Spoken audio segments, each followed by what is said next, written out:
ভাবুন তো জান্নাতের সম্পর্কে আমরা কতটুকু জানি। হুর, বেহেশতের নদী, সোনা, রূপা, প্রাসাদ এসবের কথা শুনেছি, কিন্তু এমন কিছু রহস্য আছে যা খুব কম মানুষই জানে। এমন কিছু যা জানলে আপনার দৃষ্টিভঙ্গি বদলে যাবে। আসসালামু আলাইকুম প্রিয় দর্শক। জান্নাতে যে স্বপ্নের স্থান, যেখানে চিরকালীন সুখ, শান্তি এবং অপর রহমতের অপেক্ষা করছে, কিন্তু এর পেছনে এমন কিছু রহস্য আছে যা অধিকাংশ মানুষ জানে না। আজ আমরা সেই অজানা সত্যগুলো নিয়ে আলোচনা করব, যা আমাদেরকে আরও বেশি অনুপ্রাণিত করবে জান্নাতের পথে চলতে। আমরা জান্নাতের সৌন্দর্য নিয়ে শুনেছি, কিন্তু কজন জানি জান্নাতে প্রবেশের সবচেয়ে বড় চ্যালেঞ্জ কী? কজন জানি আল্লাহর বিশেষ বান্দাদের জন্য এমন কিছু রয়েছে যা কখনো কোনো চোখে দেখিনি, কোনো কানে শুনিনি, এমনকি কোনো মানুষ কল্পনাও আসেনি। আজ আমরা জানব জান্নাতের সেই গভীর রহস্য। জান্নাতের দরজা। হাদিসে অনুযায়ী জান্নাতে মোট 8টি দরজা আছে।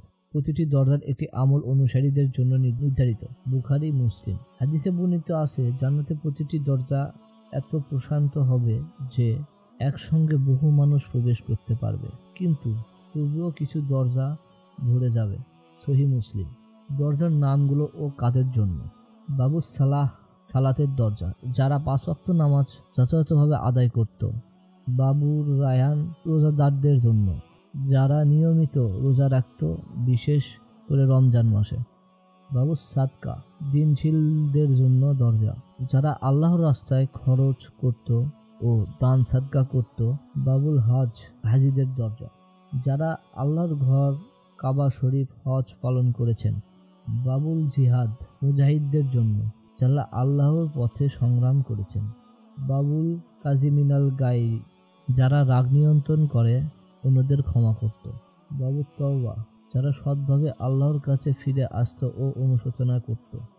বাবুল জিকির, যারা আল্লাহর অধিক স্মরণ করত, যারা অধিক পরিমাণে আল্লাহর জিকির ও দোয়া করত।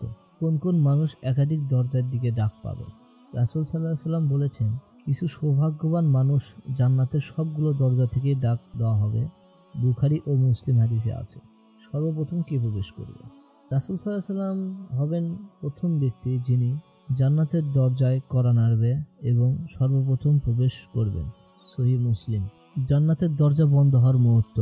যেখানে জান্নাতের সর্বশেষ ব্যক্তিও প্রবেশ করবে, তখন দরজাগুলো বন্ধ করে দেওয়া হবে এবং এরপর আর কেউ প্রবেশ করতে পারবে না। কিভাবে নিশ্চিত করব যে দরজা আমাদের জন্য খোলা থাকবে? 5 ওয়াক্ত নামাজ, সালাত কায়েম করুন, নিয়মিত রোজা রাখুন, দান সদকা করুন, ক্ষমাশীল ও ধৈর্যশীল হন, তওবা ও জিকিরে ব্যস্ত থাকুন, হজ ও উমরা পালন করার চেষ্টা করুন। সর্বশেষ প্রবেশকারী। হাদিসে বলা হয়েছে, এক ব্যক্তি এমন থাকবে যে প্রায় জাহান্নামে প্রবেশ করেছিল, কিন্তু আল্লাহর দয়ার শেষ মুহূর্তে সে জান্নাতে প্রবেশ করবে। সে যা চাবে আল্লাহ তাকে তার চেয়েও বেশি দেবেন।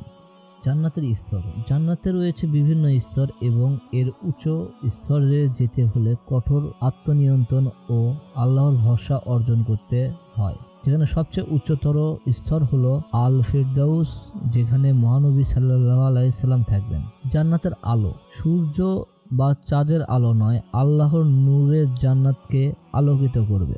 সেখানে থাকবে চিরসবুজ উদ্যান, প্রবাহিত হবে স্বচ্ছ পানির ঝর্ণা, আর বাতাসে ভাসবে মুশুকের সুগন্ধ। কিন্তু সবচেয়ে বড় রহস্য কি?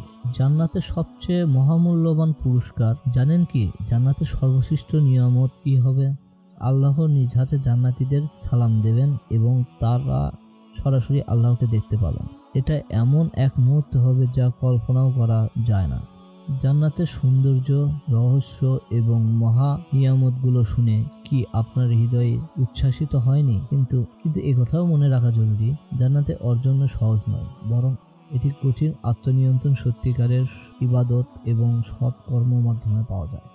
বন্ধুরা, যদি আপনি জান্নাতের পথে এগোতে চান তবে আজ থেকেই পরিবর্তন আনুন। আল্লাহর নির্দেশ মেনে চলুন, সৎ কর্ম করুন আর দোয়া করুন যেন আমরা সবাই জান্নাতের সর্বস্তরে অর্জন করতে পারি। আমাদের ভিডিওটি ভালো লাগলে অবশ্যই লাইক দিন, কমেন্টে জানিয়ে দিন আপনার মতামত এবং শেয়ার করুন যেন অন্যরাও জান্নাতের এই রহস্য সম্পর্কে জানতে পারে। সাবস্ক্রাইব করুন আমাদের চ্যানেল হাদিস ফ্যাক্ট এবং নতুন ইসলামিক বিষয় নিয়ে আলোচনা পেতে থাকুন। ইনশাল্লাহ আবারও দেখা হবে নতুন একটি অনুপ্রেরণামূলক বিষয়ে।